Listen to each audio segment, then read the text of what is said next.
What is this? Red velvet potato. What is it? Red velvet potato. Velvet I'm gonna wash this a little bit more. Okay. This part because I don't know what's all the flesh.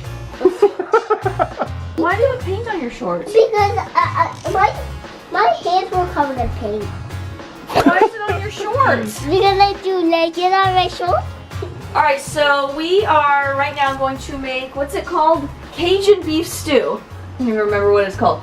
Cajun beef stew, which consists of beef, Cajun seasonings, a variety. We're not sponsored by Cajun seasonings. No.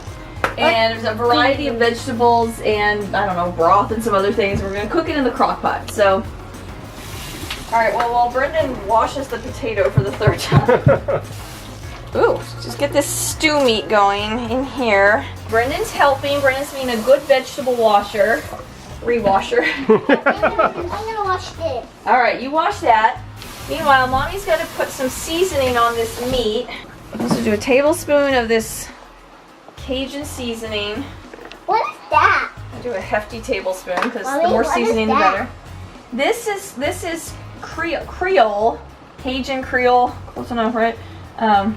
Creole seasoning, and we put this over the meat, and then we have to toss it so all the meat gets covered in this seasoning. Because we want the meat to cook, and it's going to get all nice and spicy. Well, I don't like spicy. Well, I don't know how spicy it'll be. We'll see. But you know what? Daddy and I are going to eat this after you go to bed, so you don't have to worry about it. All right, and because I just like to have a lot of seasoning, I just throw a little bit extra in. It smells spicy. I know, it is spicy. Do you want to smell it? Okay, then. Yeah, it smells spicy. Spicy. Here, we'll Smell it, Mommy. Oh, it's very spicy. Oh, it's salty. It kind of peppery. It burns your nose. So just get it nice and covered. Okay, so now we just chop up our vegetables. It actually calls for 1 stalk of celery, but we have some extra celery, so I'm just throwing an extra stalk in. These are a raspberry ones, so they taste really good. Mommy, these are raspberry ones. Raspberry potatoes? Yeah, because I saw the name on them before. You saw the name on them? You saw the name, the raspberry? Yeah. Alright, chopped celery goes in. Whoop. Celery. Doesn't look like very much celery, and that's actually These are right. You can eat them, but they're red. They are, and you know what? We're going to cut these up now. Those taste like raspberry. I'll give you this one. Okay, thank you.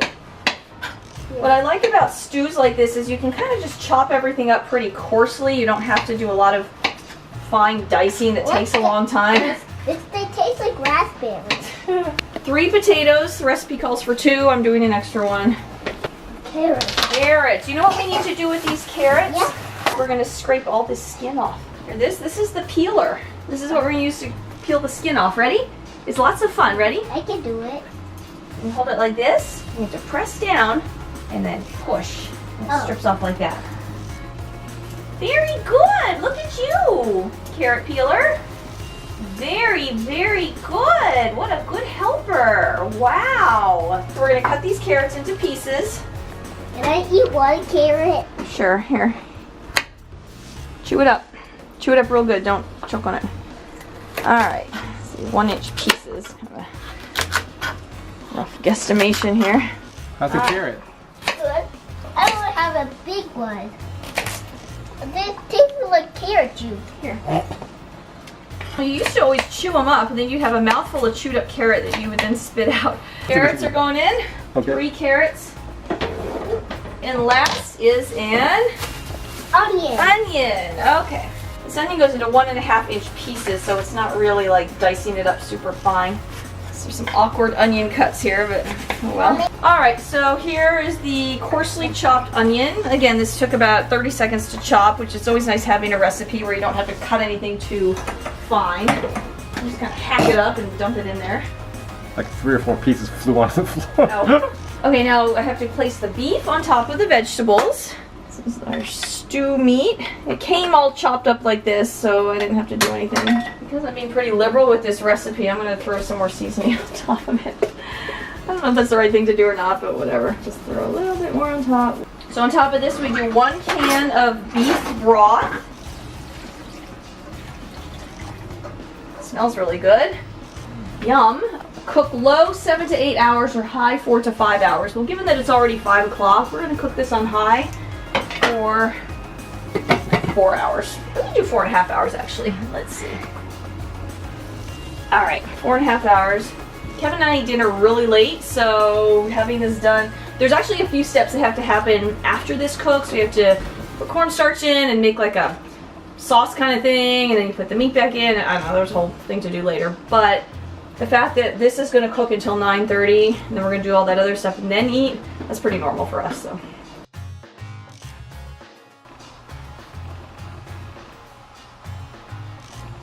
Like I said before, there's a couple of extra steps to do for this, so we're going to take this off. Ooh, this is hot. And just so you know, this smells really, really good. Oh my gosh, like, oh, it smells so good. The way our apartment is designed with the kitchen's next to the stairs, and you go up the stairs, any kind of kitchen aromas just sort of make their way up the stairs and just like sit up there. So yeah, if you go to the top of the stairs, it smells really good. But anyway, so what I have to do now is I have to take all of this stuff out. Everything except the juice. So you take it out with a slotted spoon, drain it out of here. Ow, it's hot. Ow! I keep touching and burning myself. Oh, yeah, thank you. That helps.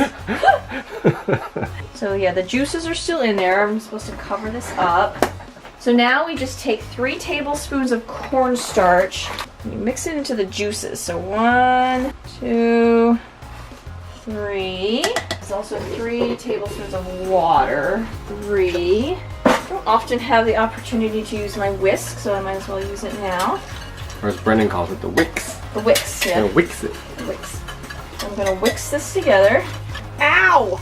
It's splattering on me. I'm supposed to go 15 minutes. So that's just gonna sit there and do that. I found a stray piece of beef in the bottom, so I'm gonna try it.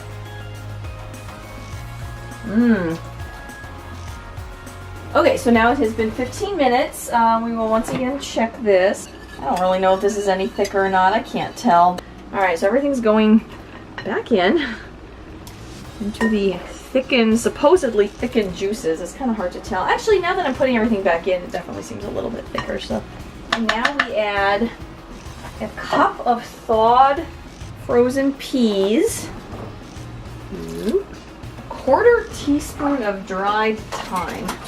I'm not really sure what a 1/4 teaspoon of thyme is going to do for this. This teeny tiny little spoon of thyme for this giant crock pot full of, where's the thyme here? I'm not no expert in seasonings, but my gosh, I mean this teeny little 1/4 teaspoon is supposed to like make a difference in here. Should I do extra? I'm doing a little extra. Alright, I just did a second 1/4. I know, it's gonna be all tiny. All tiny. I just doubled the time. There's just, I don't know, this just seems so pointless. It doesn't even seem like it's worth getting out the measuring spoon for this teeny little thing. Alright, it looks more like a stew with the peas. The peas kind of brighten it up. Maybe it's just there for color. Yeah, I know, it looked a little sad before, a little monochrome. Alright, so 15 more minutes. This is officially done. It's funny that this is called Cajun beef stew because it looks like just regular beef stew. There's nothing about this that looks especially Cajun. So we'll see if that extra Cajun seasoning I put in paid off. It's probably gonna be super hot. Well, it's beef stew. Is it super Cajun-y? No. Is it mildly Cajun-y? Sometimes the Cajun seasoning takes a minute to kick in, but I'm still waiting for it. Beef's a little dry. Really? And all that? Yeah. There's a little bit of kick, but not a ton. Especially considering I put in extra Cajun seasoning. I'm not really tasting it. On a Cajun kick scale of 1 to 10, it's probably about a 2.5. So anyway, that's the Cajun beef stew. Not real Cajun-y, but it's definitely beef stew. It doesn't taste bad. It's just not super, I don't know, just that spicy Cajun kick that you expect to get when something is called Cajun. It's not really present. Anyway, that's it. We're going to eat this. We'll still enjoy it, even though it's not that spicy. That's it. So please like and subscribe, and we will see you next time.